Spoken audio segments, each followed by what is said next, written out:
She is the picture of today's American girl, an immigrant's daughter, dancer, college student, and free spirit, Julie Kibuishi, born in Southern California, thriving in the golden sunshine, respecting her Japanese heritage, but thoroughly embracing what it means to be 23 along the beaches and freeways of the OC, sun-soaked Orange County, California. I would say Julie is definitely an all-American Japanese girl. She liked to sometimes bow, just her kindness. Kindness, that's the word you hear over and over to describe Julie, a quality no one ever expected could be her undoing. Costa Mesa 911. There's a body in my son's apartment. Is it a female or a male? Female. It couldn't be Julie, could it? The innocent, lively, creative young woman with a big circle of friends, most of them known well by her parents. And her friends and the people she hung out with, never any danger. No. Nothing really for a mother to worry about. My kids, they didn't go anywhere that they should not to go. But Mom had never met the new man in Julie's life, 26-year-old Sam Hare, older and much more experienced in the world. Julie meets him at community college. He's a handsome combat vet, even a hero with Bradley Cooper looks, who served in Afghanistan and is now home in Orange County, pursuing his college degree and a little fun along the way. Larger than life, gregarious, and by all accounts, easy to like. I hope you're taping this for my mommy back home. Big, strong guy, happy-go-lucky, just a big galoof. Larry Gonzalez grew up close to Sam in the military, calls him brother, and was in the trenches of Afghanistan with him at Camp Keating, a remote outpost under constant fire. It can range anywhere from half an hour to hours. And all those months in the front lines had an effect on Sam Hare. Like too many of our returning soldiers, he showed signs of PTSD. Ruben Salas is a Marine combat veteran and one of Sam's best friends. He'll have those nightmares. That's got to be pretty scary, huh? For him, it was very traumatic. Two outgoing 20-somethings from different worlds now living the life in Southern California. Julie, the passionate dancer with enough talent to be accepted at the prestigious Orange County School of the Arts, where Cindy Pekka Dolan taught her for 5 years. She was very compassionate and warm and talented as well, very fun to watch on stage. Take a look at Julie in performance. Athletic, flexible, dynamic. Julie wasn't just artistic, she was smart. Sam was struggling. They met in anthropology class, so she volunteers to tutor him. Sam's parents, Steve and Raquel Hare, say Julie and Sam were good for each other. She looked up to him, and she was very good at tutoring him in anthropology, and he got an A in that class. And they're friends, right? And I said, Sam, is there anything going on with you and Julie? And he says, absolutely not, Dad. She's like my kid's sister. Okay, what's going on, sir? But on this spring night in the OC, Kid's sister is in big trouble in Sam Hare's apartment. There's a what? A body, a dead body. A dead body? Are you sure, sir? I can think he's cold, man, I'm sure. Okay. He's cold. Julie's lifeless body is sprawled across the bed. That's Sam's dad, Steve, making the breathless 911 call.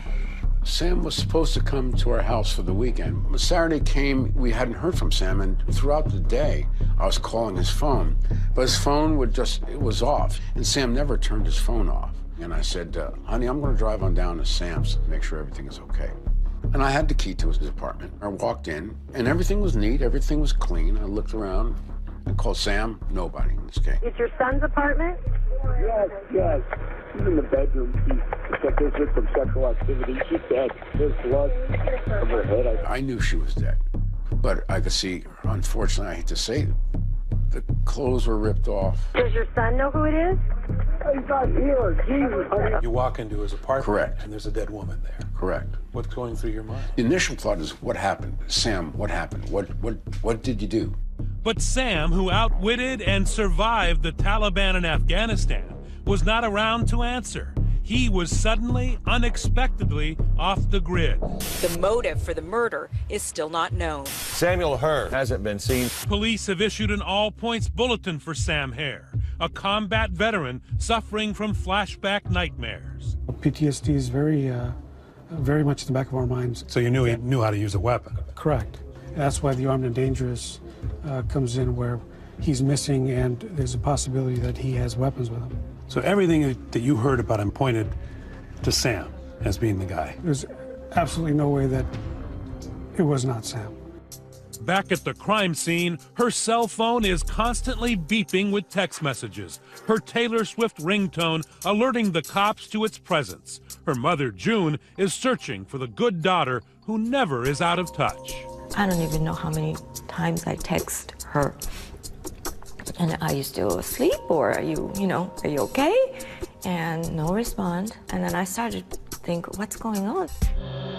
First, we're going to start off with a very shocking story. It's out of California. Julie Kibuishi is murdered. A gunshot to the head, found in her friend's bachelor pad apartment. There's no sign of struggle here, no sign of Sam. By his bed, an unused knife, a couple of books, a combat how-to, and the other on the wonders of sex. Out back, a barbecue on the patio. Everything neat and in its place. And on the counter, a wedding invitation for Sam's downstairs neighbors, his good friends, actors Dan Wozniak and Rachel Buffett. Now, Costa Mesa police have released a photo and vehicle description hoping to locate a 26-year-old man suspected of killing. Costa Mesa, in the heart of Orange County, a city of 100,000. It averages just 2 murders a year. But on this May night, with a half moon rising, Lieutenant Ed Everett and Detective Jose Morales walk into what looks like a slam dunk of a murder case. I was thinking a potential love triangle. Right as you walk into that doorway, you can see Julie's body positioned on the bed. And what was the condition of her body? She had one gunshot wound, kind of top center of the head. She was wearing a tiara. A tiara. When Julie is murdered, she's wearing a crown. Her last night began as one of the happiest in her life. She had a dinner date with her big brother Taka to help plan his wedding. Her mother June remembers her practically bouncing out the door. His fiancé asked her to become a bridesmaid. She gave her the tiara. That was pretty special for her too, right? Yes. She didn't take it off. It was getting late, close to midnight, but Sam is desperately texting her. Messages that were still on her phone when police found it in her purse in Sam's apartment. The text messages were very important. Sam texts he is out helping his downstairs neighbor Dan Wozniak, the actor buddy, short on funds, getting married and freaking out over how he'll pay for his wedding. Helping Dan, then headed to Folks for weekend.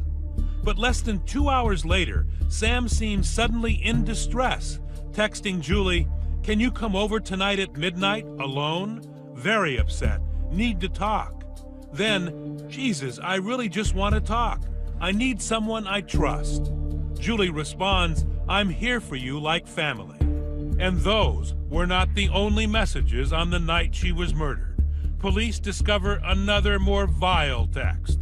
This one handwritten by the killer on Julie's body. There was a message written on the back of her sweater. And as cleaned up as you can, what was the message? It was, "F you, all yours." The working police theory?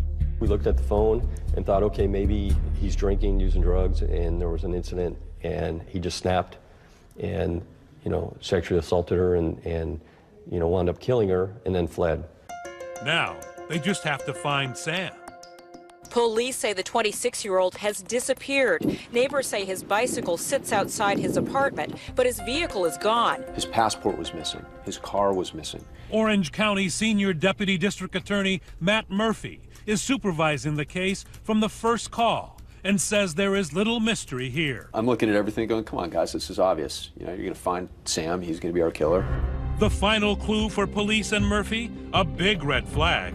Sam Hare, the war hero's background check. He's been in big trouble before. He was arrested for murder. He was tried for murder. A murder charge points to Sam. Squarely. Absolutely. It points it with a neon sign. Turns out Sam had been accused as a young man of luring a friend to a parking lot where he was killed by gang members. The charges didn't stick. He was acquitted. But if you're a cop investigating a murder... We thought, okay, if he has this, he's predisposed and maybe he did it again. 2 days after Julie's body is found, the big break. When the banks open Monday, Sam Hare is leaving a digital trail, and his father, Steve, who is convinced his son could not be the murderer, is conducting his own parallel investigation. Now, 11:59, 12:05. Not looking for a killer, just looking for his son. The Hares believe Sam may be a victim himself. This is your investigative box. This is pretty much the investigative box. Steve shares a bank account with Sam where his son saved $62,000 in combat pay. He's first to notice his son may have disappeared, but his debit card is not too far away. I went on the computer and I saw there was activity. So I assumed Sam or somebody was using it in Long Beach. That's just 20 miles away, and when he gets to the bank, hanging around fruitlessly at the ATM for hours, Steve sees a bank alert. His son's card is being repeatedly used at another Long Beach location, Echo's Pizza. So I went there, went to the pizza place, checked around looking for Sam's car. Sat there for an hour. No luck, but the cops now have the same information, and they have the edge on Steve, because they have access to those little cameras above the ATM machines. The bank sent us these videos. It was a day or two later, and then we were surprised to go, okay, who's this kid? It's not Sam. His parents don't know who it is. Nobody knows who this guy is. A pizza-loving, baseball cap-wearing stranger is draining Sam's bank account. An accomplice? A kidnapper? A killer? The digital trail is suddenly white-hot. The suspect in Julie's murder, Sam Hare, may be in police sights. Sam's debit card is showing up in Long Beach, 4 ATM withdrawals, and 2 pizza deliveries. But at the end of the trail, a mystery man, or more accurately, a mystery boy. We were surprised to go, okay, who's this kid? Great question. And to answer it, you've heard of follow the money. How about follow the pepperoni? The cops are hungry to crack this case, and they know from the bank records their suspect is just hungry. The pizza has been delivered to a certain address in the city of Long Beach. A police copter overhead, undercover cops watching the pizza house. Police think, finally, they may have found Sam Hare's hideout. When I hear this helicopter circling, I'm like, what's going on? Recognize him? You've already seen this kid. His name, Wesley Freilich, the baseball cap teen in those pictures taken at the ATM. The 16-year-old skateboarder now at the center of a full-on SWAT team helicopter hovering raid looking for a murderer at his mom's house, where he and a few friends are, you guessed it, half into a large pepperoni pie. I open the door, and that's when they say, don't move. Sir, come here immediately. Get on the ground. Wesley was trying to be a tough guy in front of his friends. As we explained the gravity of the situation, that a murder was involved in this case, he had a change of demeanor, started crying. And I'm myself. Everything's going on crazy. I'm freaking out. I'm being questioned about this whole withdrawing money from the ATM. Police quickly figure Wes is not the murderer. But where is Sam? The police go inside. My mom's door to her bedroom is shut and locked, and the police are assuming that he's in there. so we forced entry into that room to search it. Sam is not there, but his missing ATM card is. Time for young Wesley to answer a few questions. And I immediately told him everything. I said, this is what happened. Turns out the ATM runs for Sam's cash were not Wes's idea. He had a trusted friend, an older guy his mom, Lori, met in community theater. Oh, he's a cool kind of cat that I would like to groove with. That cool cat is none other than Dan Wozniak. Remember him? He's Sam's broke downstairs neighbor. They hang out together at the apartment jacuzzi, and now Dan is about to be married. He's currently starring in a local production of the musical 9. See what I mean? Wes tells the authorities Dan gave him Sam's ATM card and PIN number and fed him a story about using that card to collect money Sam Hare owed him. a scheme only a 16-year-old with a hankering for free pizza might believe. Yeah, he had an actual folder of paperwork and saying that this was all legal, that it's all good to go, and all they need to do is withdraw the money and to make sure I wore a hat and glasses. So Wes and Dan drive from Mom's house around the corner and down the block to the Chase ATM. Where is he parked? He's parked over there in that parking lot. So he can see what you're doing. Yes. Well, the cameras aren't seeing him, but the cameras are seeing me. He rolls over to the ATM on his skateboard, but at the machine, young Wes has a little trouble. I skate across and come here. I put the card in, gave me the PIN. Back at the car, Wes says Dan is jumpy. The first reaction actually was, why'd I take so long? And I told him my first time using an ATM, so I don't know what I'm doing.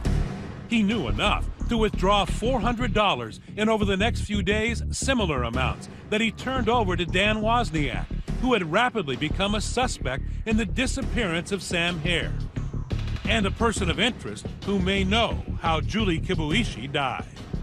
So at that point, it's time to bring Dan in.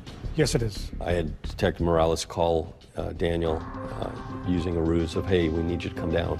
And Dan said he wasn't available, he was at his bachelor party. The Hares and the Kibuishis are waiting for answers, but Dan is busy, and he blows off the cops. These families, they're experiencing the worst grief that a family could experience. At that moment, Daniel Wozniak's on his way to his bachelor party. He won't come to them, so they go to him. Dan Wozniak was there with a couple of his friends, and immediately when he saw me, you could see the blood drain from his face. He turned pale and immediately looked down. He says, I'm going to tell you everything. I'm sick of covering for Sam. I'm sick of covering for him. I'm going to tell you everything. Are Sam and Dan in cahoots? Where is Sam? One thing we know, there will be no celebration on this night for Dan Wozniak. He's under arrest and headed to the interrogation room. And so are we. How was your life in danger? He threatened it. And all of a sudden, the pieces start coming together, and it is beyond diabolical. You just told us you saw 2 bullet wounds. You were standing over. No. A murder case with a Shakespearean twist. I am lusting for more. Should I settle for less? The affable baritone who sang musicals by day is in handcuffs tonight. The OC Community Theater crowd just loved it. And here you are acting together, huh? You and Dan? This is our... Wes's mom, Lori Freilich, often performed with Dan Wozniak. He was just such a fun guy. He was fun. He was a good actor. The man who, in between acts, was planning his wedding and apparently draining his buddy Sam's bank account to do it. Did he have money problems? Always had money problems.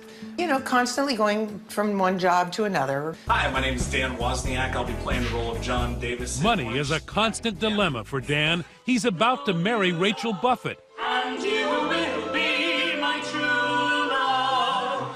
Here she is as his co-star in that musical 9. Dan had no full-time job, and now he is in full-blown crisis, needing to finance his wedding and honeymoon. Just as police are picking him up from his bachelor party and taking him to this interrogation room. Daniel was sitting here in this chair. It is to be a long night of questioning about how he came to possess and then manipulate a naive teenager to use Sam Hare's ATM card. And while we're at it, where is Sam? I don't know. Lieutenant Everett has a prime seat in front of the monitors in the detective room. Yeah, my role was to watch the interview and see if there's something that they may not be picking up on. What he sees is a performance worthy of Nathan Lane. Oh my God. Dramatic. Sometimes even over the top. I don't know! I'm sorry. I don't know what else you want me to say. But first, a little staged mea culpa. He admits he talked young Wes into being the stooge at the ATM. He asked if it was illegal. I said, no, don't worry. That was a lie. It's here. The interrogators aren't doing much interrogating at this point. They're just sitting back and watching the performance as the actor, working without a script, desperately looks for an ending. He tells the cops on the night of Julie's murder his play went well. And afterwards, he and his fiancée, Rachel, celebrated. I took a shower, we had sex. But the morning after Julie is killed, the plot thickens. According to Dan's story to police, there's a knock at his door. Opened the door, it was Sam. I'm like, hey man, what's going on? Everything good? He's like, not good. I did something bad. What did you do? It's like, there's a dead body in my apartment. I shot somebody. It was a fit of rage. That's Dan's first story. He knows about Julie's murder, helped Sam escape, but had no hands-on role. The cops are not buying it. Tell us the truth. You're not that good of an actor. This is your chance to clear the air. Zing! The screws, as cops were called in the old black and white movies, are done just listening.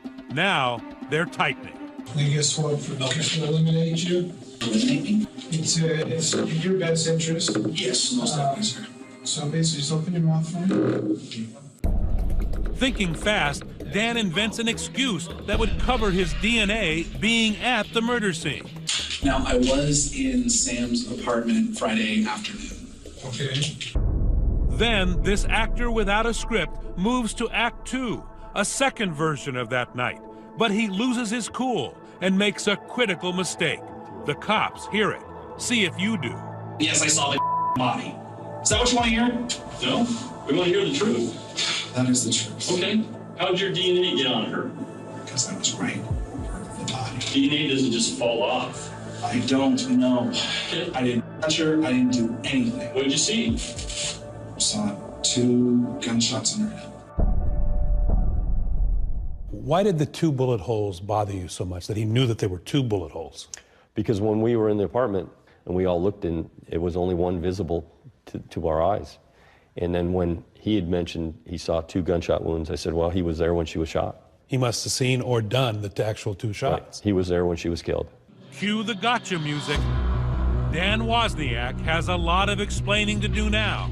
You just told us you saw 2 bullet wounds. You were standing over. No. Okay. Whoa, stop. Exactly what you said. You can't even keep your lies straight. His story kept changing. I think he thought that his acting ability was going to carry him through this performance, so to speak, and it wasn't doing it. Detectives send Wozniak back to his cell. With the gravity of the situation sinking in, he asks to call his fiancée, Rachel. Hello? Hi, baby. It's a call that will finally bring down the curtain on Dan's one-man show. I need to make a phone call to the detective now. Why? Why? Because Rachel has found out that Dan's brother Tim is carrying incriminating evidence. He had the murder weapon, and at some point, Tim says, hey, I got to get rid of this. Daniel's been arrested. Rachel tells Dan she's going to the cops. I need to call him and let him know before they catch me on this recording device because it looks like I'm not trying to tell him right away. Then I'm doomed. Do you know that Tim had some evidence? Yeah. Oh, God. Oh, God. Oh, God. Okay. Well, this is ridiculous, and I have to go tell the detective the truth. No, baby. Tim did speak up. Only to me so far, and it was in passing. I said, I'm going to the police station right now. Danny's been arrested. He started freaking out. No, don't. That can't be found. No, babe, I'm going to do it. Listen to me. No. What? Trust me, please. You realize they're recording this phone conversation anyways. You're being an absolute ass to try and lie again. And that's when he decides to let the jailer know, hey, I need to speak to the detectives. Up next, the final act. Do you want to talk to us, yes or no? Yes. Okay. The chilling truth about Sam Hare, the war hero, from the voice of the man who knows where he is. It's borderline fun. Is that what you want to hear? Sunset at Eisenhower Beach along Southern California's Riviera coast. Doesn't get much better than this. It's where community theater actors Dan Wozniak and Rachel Buffett plan to marry, and then honeymoon aboard a cruise ship right after their musical 9 closes in a couple of days. But there's been a hiccup in their matrimonial machinations. Eyewitness News reporter Eileen Frere is live in Long Beach with new information on this grisly case. Dan may not make those nuptials. He has a previous but sudden and more pressing engagement with police. He's performing the final act. After 14 hours at the police station, he's about to admit that he killed not just one innocent, but two, in a macabre plot worthy of pulp fiction. You said you wanted to talk to me. What's going on? I'm crazy and I did it. You did what? I killed Julie and I killed Sam. Okay. All right. Where's the both? Dan Wozniak labels himself a pathological liar in a downward spiral for 2 years, who couldn't bear to admit to his beautiful fiancée he had no job, no money, was about to be evicted, and could not afford to marry her. But Sam, his neighbor, had saved all his combat pay and had an account that looked like problem solved for Dan. $62,000 is unlimited wealth in the world of Daniel Wozniak. He's the perfect target. His war hero friend Sam, who out of kindness volunteered to help him with his wedding, was actually the first to die. Dan Wozniak had the cold heart of a debt collector. So Daniel Wozniak's world, there was no problem in his mind murdering two people so he can go on a honeymoon. The scene of the crime, a place Dan knows well, the Liberty Theater. Backstage, beyond the lights, up in the dark, dank rafters, he lures Sam to an unexpected, violent death. I went upstairs and then said, well, we need to move something from the attic. And? When he bent down, I grabbed the gun and I shot him. How many times? Once, and then he was still alive. Where'd you shoot him at? The back of the head as he was kneeling down. And then the second time? Second time he was down, he was still talking, saying, I need help. What did he say to you? I need help. Something hit me, it felt like an electric shock. And then what'd you do? I reloaded and fired again. And it's not over by far. Wozniak tells the interrogators, if you go up the ladder from the theater, his head and hands have been decapitated. Lieutenant Everett, watching his monitors in the detective room, is about to fall over. And I turned to somebody and said, did I just hear what I think I heard? Okay, are the body parts there? Where are they? The Nature Center in Eldorado Park. What was going on in your mind? I was actually smiling and laughing. He's laughing and smiling as he cuts off the head of this fine young man who bravely served his country so that he can go on a honeymoon. You know, it's beyond horrific. It's evil. Absolutely, it's evil. But despite all the terrible things these grizzled detectives have heard, there is something that bothers them even more: the senseless murder of an innocent, near stranger, Julie Kibuishi. Julie is basically being killed to cover this thing up, and it just, I mean, it's horrific. And here's what you didn't know till now. After killing him, Dan Wozniak takes Sam's phone and sends Julie those urgent texts to lure her to her death. Julie was wearing like a crown tiara. She had just come from her brother's. So I'm key, let's go in. And then said, oh, by the way, did you see this in Sam's bed? And she was laid over it, put 2 bullets in the back of her head. Why did you feel you had to kill Julie? What was the rationale behind that? Seriously, to cover up Sam. And so how would that cover up Sam? To make it look like he was on the run and he did. His plan is to make Sam Hare look like not only just a killer, but a rapist and a crook. His plan is to destroy his memory and destroy his reputation. The search continues here in a heavily wooded area of this park. We had search teams broken up into different quadrants. Someone out this way, someone back here, someone in this part of the park. I transported them 100% in the backpack. I got plastic bags from Amy's Cafe, put them in the backpack. Was he able to just walk in here with a backpack full of body parts? He came in with just plastic trash bags and then kind of dug shallow holes and covered them with leaves and the debris that you see around. And what did Dan do after killing 2 people? This is that night's wrap party for the cast and crew of 9. Center stage, a smiling Wozniak. By the way, Sam would have been 27 on the day he was found in the park.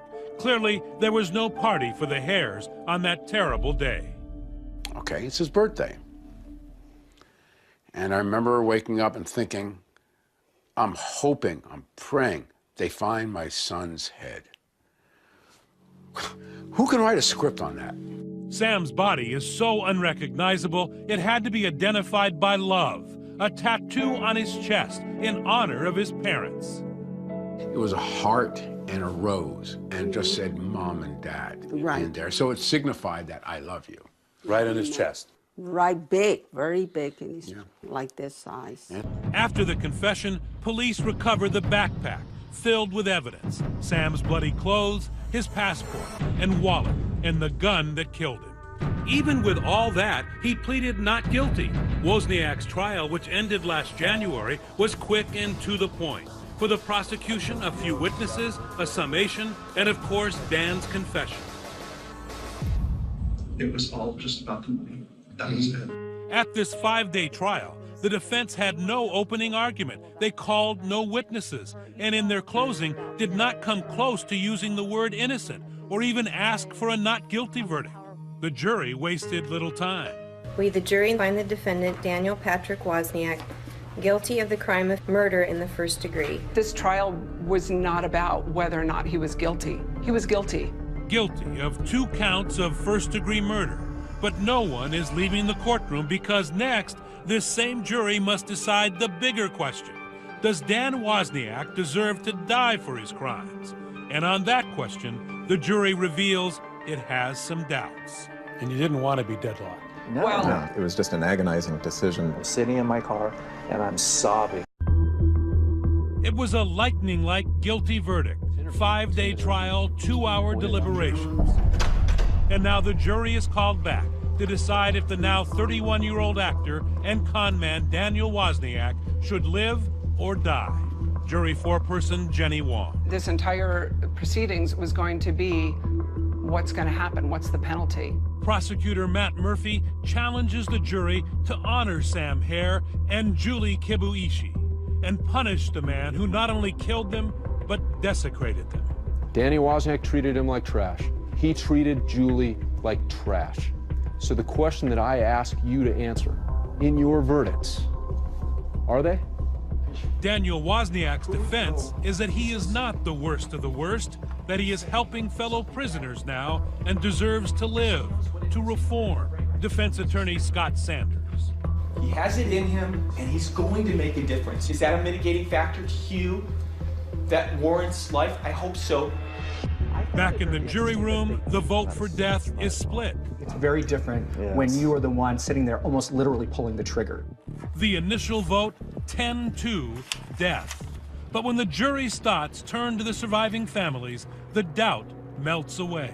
Steve Hare, the rage, the anger that he had on that stand during the penalty phase, that was just overwhelming. When they showed the photograph of the funeral for Sam. His life was real to you. Absolutely. Mrs. Kibuishi, you know, when she's talking about her daughter being a dancer, and I'm thinking about my daughters. The next thing I remember, I'm sitting in my car and I'm sobbing over that testimony. If there is a time for a death penalty, this was probably it. It was not only beyond reasonable doubt, it was beyond any doubt at all. The final vote came quickly, in just over an hour, one of the shortest death penalty deliberations on record. The family says justice was served, 12-0. We, the jury, determined that the penalty to be imposed upon defendant Daniel Patrick Wozniak to be death. I just have voted to put a man to death. And this is a really sobering moment and one I'm going to live with the rest of my life.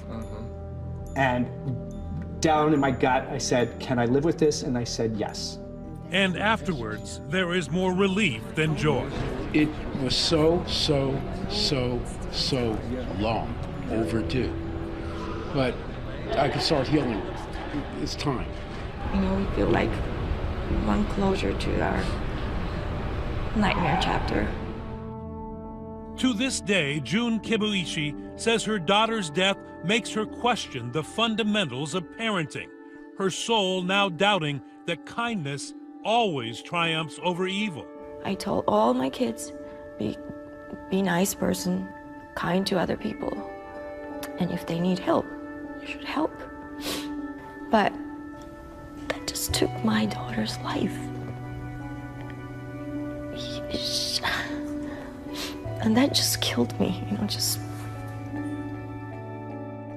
For Sam Hare, he escaped death in one of the most dangerous places in the world to be killed in one of the safest, leaving parents he called his best friends and who today can find peace in only one spot. And you still go to the grave? Every week, we go there, we bring chairs. I bring the newspaper, and then often I'll take a 10 or 15-minute nap. Very peaceful. It makes me feel good. The only time we talk is when I say bye, see you next week. We love you. Yeah.